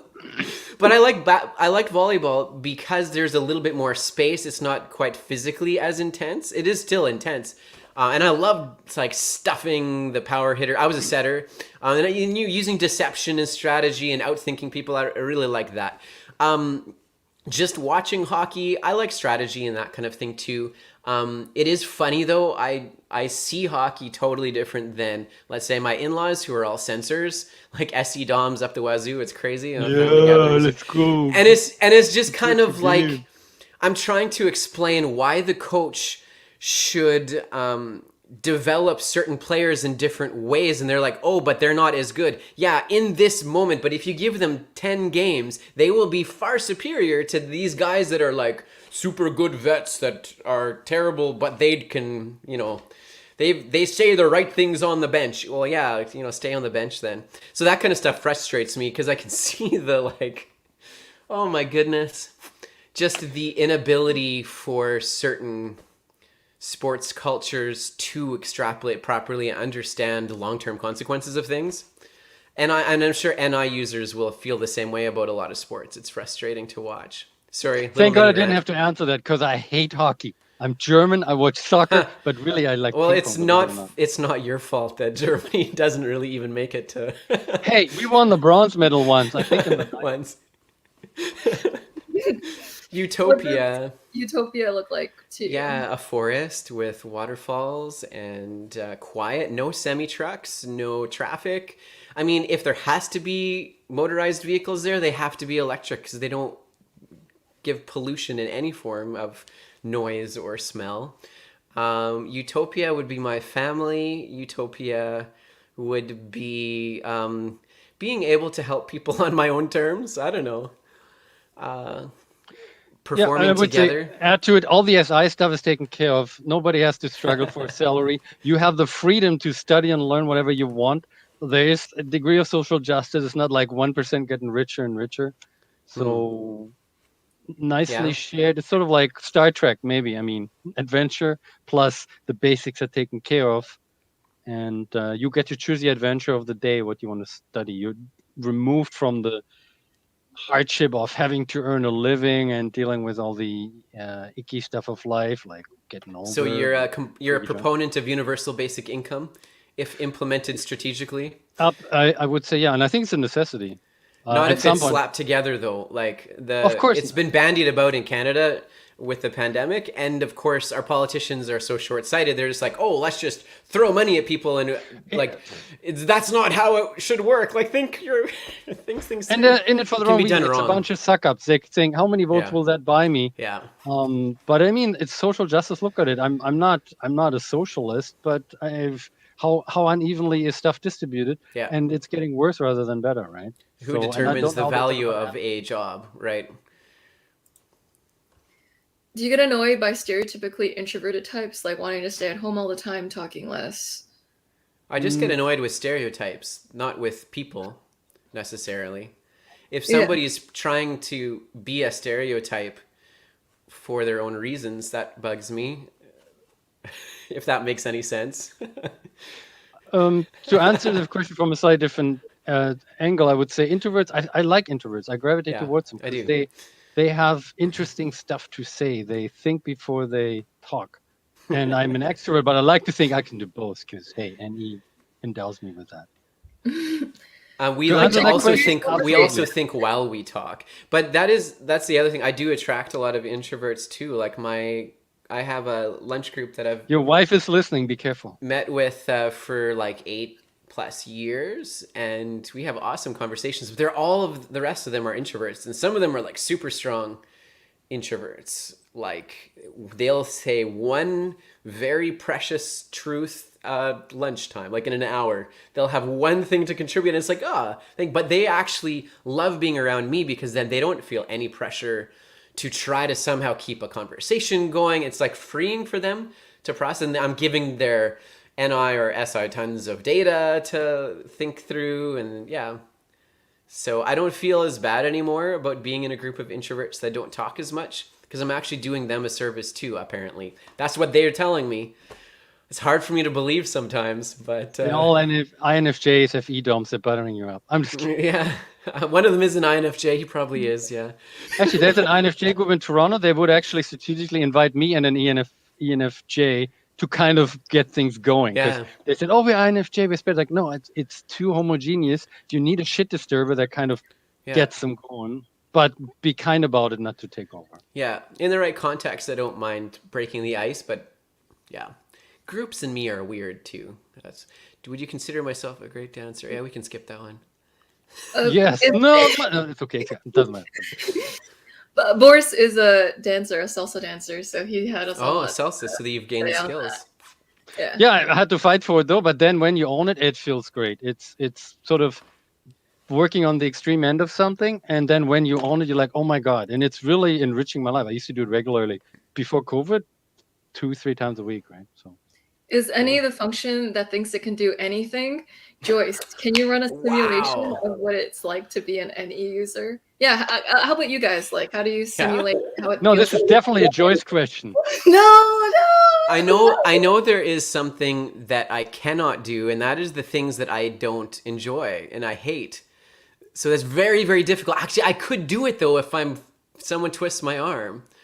Yeah, I do feel that I can do almost anything. Don't use the word I can't. I choose not to, maybe, but can't is one of those words that puts you in a box. You can and you choose not to. Well, I can't. What I realized is that there are many straws that can break a camel's back multiple times. You know this phrase, like the straw that broke the camel's back. Well, I had like 5 of them 2 springs ago. So I just said like, this is like the final straw, or like this is the last one that, and I'm like, oh, this cow has like, or this camel has like no spine left. Every vertebrae is broken. You can keep then going. Then it slithers into the water and turns into an amphibian, and in a few 100 million years, it'll be a new creature. So it's amazing what you can do. Joyce wants to skip this one. We're not going to let her, eh? So can you run a simulation of what it's like to be an NE user? Isn't it exhausting? Yeah. What? I gave her an out. That was so FE of you. Damn. F you. Never mind. Even though introverted intuition is quite low for both of you, can you speak to any experiences with it or your relationship with NI?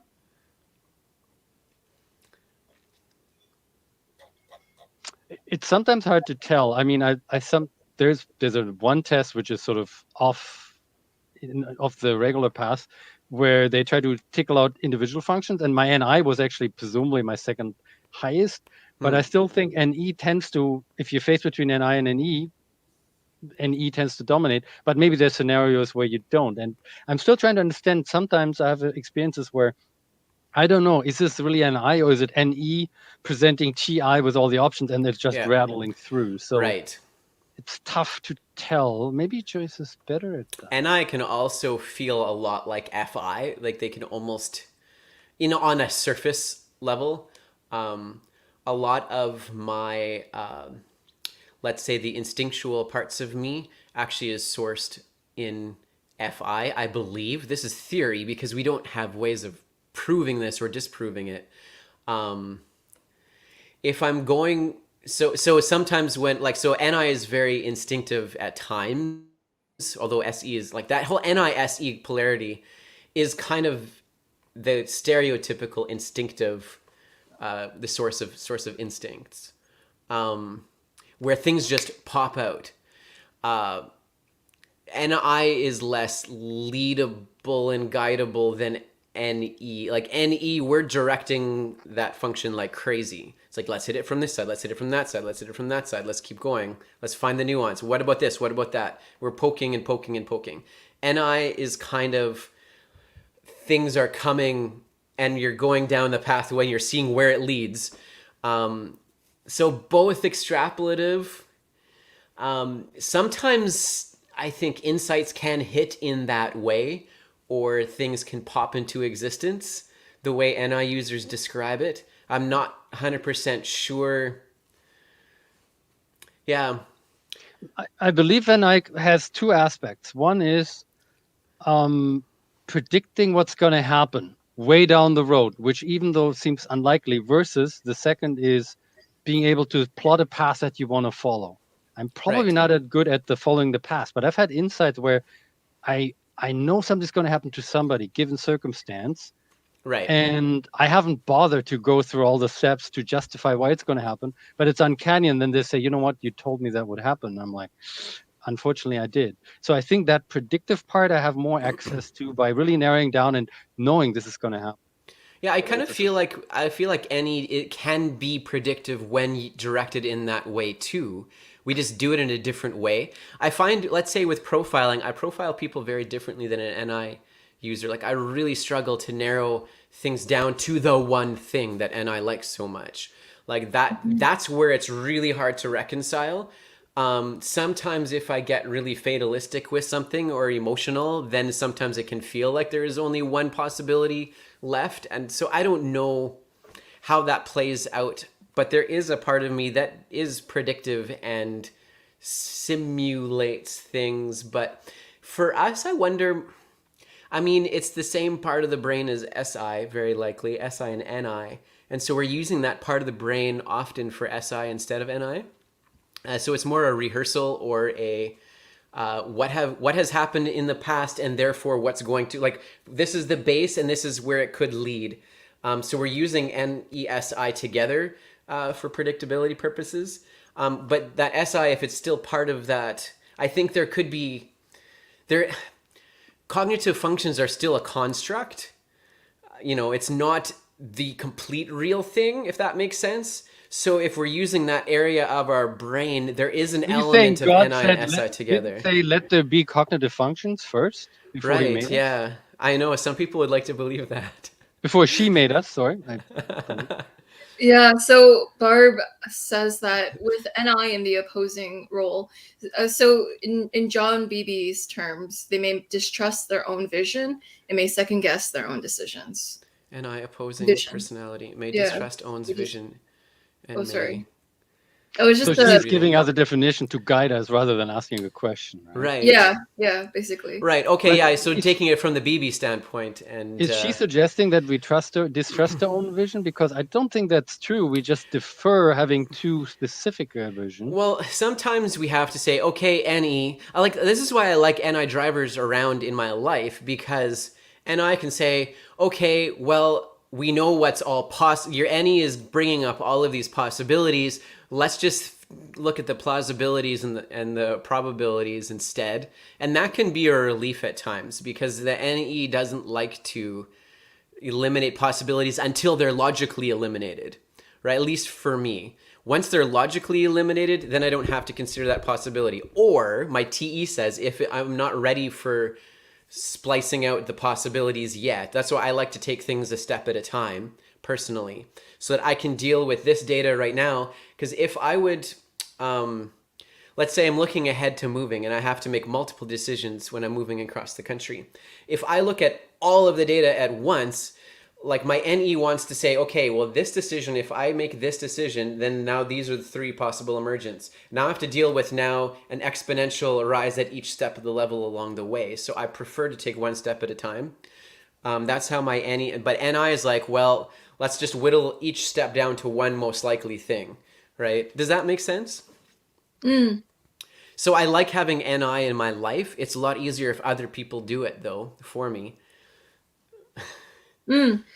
So I have two more questions and we're going to end off the panel. And so this one is one of these statements more true? What doesn't kill you makes you stronger, versus what doesn't kill you weakens you to the point where the common cold can take you out? I would pick the first one. Simply, I'm an optimist, right? Yeah. It's not impossible, but you know what? No, I would say I live by the first one. I might be delusional, but I'm happy. I'll die happy. So. Yeah, I And mean, for me, it's like every experience that we have allows us to build upon it, and that's kind of the NESI polarity in a nutshell. So how they work together, and each step along the way, NE is pretty good at pulling out what could be and how to make it better and how to improve what went wrong the last time with this analysis. And so yeah, I do, but at the same time I know, like, from a scientific perspective, you can, if your immune system gets worse and worse and worse, but then you're not paying attention to all the factors. If something isn't killing you and it weakens you, then you're not learning from it. So I don't know, for me, I relate to the first one more because I am learning from every single thing that I encounter. I can't help it. yeah, well, if the thing killing you is a chronic thing that you have, then it'll slowly chip away and eat you. But if it's just a one-time event, then it could make you stronger. Yeah, and I've gone through these chronic things, but it's, suddenly we start looking, Let's not talk about we'll hemorrhoids. give It up. does not belong on this show. Yeah, no, I had Lyme disease for 10 years. Oh shit! That's a tough one. Yeah, so we're talking serious bedridden stuff. And even as a kid with asthma, like, I couldn't, my NE wouldn't, and FI together maybe, wouldn't let me live a life of giving up and becoming weaker and weaker. So I just found ways to kind of live in spite of these things and say, okay, I don't care what's going on. I'm going to find ways. And so my diet is very particular now. Because it's an empowering way to deal with health. Like there are always things, and I think some people give up too easy, and they just think, oh, I'm gonna get weaker and weaker, and I'm gonna die. Well, we all die so far. It's pretty much 100%, but yeah, it's complex. There is a piece of it that I don't like to look at, or that second one. But good question. If there was a 17th personality type. Yeah, if there's a 17th personality type, what was it? What is it? And what would be the most logical reason for it existing alongside the other types? Well, then it would not be a sweet, tidy system. And so therefore I reject your possibility. We'd have to have a different system then, right? Like, I would say we'll make it a creepy clown that asks strange questions, the trickster. We call him the clown, or him or her, the clown trickster. And there's something actually nice. I mean, I did physics as a degree. There's something beautiful about you have a system and then you find one thing that doesn't fit. Yeah, right. You might be, oh my God, I now have to start again. But it's like, yes, you get to start again. There's more to be learned, more to be known. It would suck if you really know it all. I mean, that would be a horrible world. Yeah. Right? So I think Myers, like, the cognitive functions are slightly different than some other systems. It's a massive critique I have of some other ones, for sure, where it's like, it's very arbitrary why they chose the number they chose. My instinct says that if I wanted to add a 17th personality type, it would be the inauthentic person that's trying to be something they're not. And we can lump all of them together because that's what they deserve. No, I'm just kidding. You forced me. You forced me. Trolling clowns are okay. They get to pick. To have a 17th personality type, you really need an 18th, 19th, and 20th, because you would need a new function, and that function would need two directions. Well, you can very easily get stuck in the weeds. Sorry, Joyce, for interrupting, but that was a TI Dom probably who was like looking at it. We were just playing. You can. Like, you could absolutely throw in objective personalities, masculine, feminine energies to all of it and come up with like 3,000 permutations. But at that point, it's not helpful anymore. Like, models are supposed to serve people rather than the other way around. And again, it's this disconnect between people wanting to cover every single permutation and nuance because, I don't know, you want to control it or something. I like the ability. I like the space that just 8 functions give, and I think there's some good recent support for at least multiples of 4 from a neuroscientific standpoint, like a neuroanatomical perspective. There's some good evidence there. So final question of the day, Joyce. There was a lot of NE rambling. You either feel exhausted or you feel energized because you didn't have to talk. Yeah. How do you feel? Because you have an INFP panel. You have to wrestle these cats here. You have to wrangle this. And be honest, no FE sugarcoating. Yeah. Honesty, I slept 4 hours today, so I slept 5. I feel like such a pillow slut, but and I had 2 sessions before this, and so I feel a little bit hit by a truck, but in a good way. Like yeah. So I liked it though because you both are very entertaining. It's a lot of possibility, so it's a little bit overwhelmed, but I also kind of like it too because it's well thought out.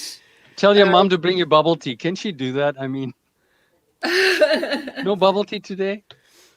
Bubble tea, what's that? Bubble tea, oh, that's the their water, Asian people water. So Oh, just like sparkling water. Is that what it is? Like No, tea fizzy with water? literally tapioca bubbles in it and big straws, and you pull tapioca. and pull till it goes down the wrong. And Okay, then you start tapioca, choking. that's different.